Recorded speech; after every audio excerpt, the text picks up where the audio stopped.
যে IPO television launch হচ্ছে বাংলাদেশে এবং সবুজ আয়োজন হিসেবে এটাকে ঘোষণা করা হচ্ছে বা চেষ্টা করা হচ্ছে আয়োজনের। আরেকটা হচ্ছে যে 138 বছর বয়সে প্রথম বাংলাদেশে এই অনুষ্ঠান আয়োজন হচ্ছে।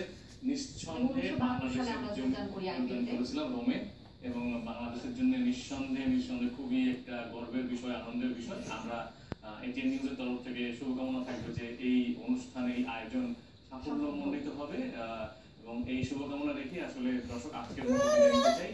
আপনারা সবাই ভালো থাকবেন, সবাই সুরক্ষিত থাকবেন, এবং প্রতিদিন আশা করব ইতিবাচক খবর শুনবেন এবং শোনাবেন। এবং কাল আবারও হাজির হবো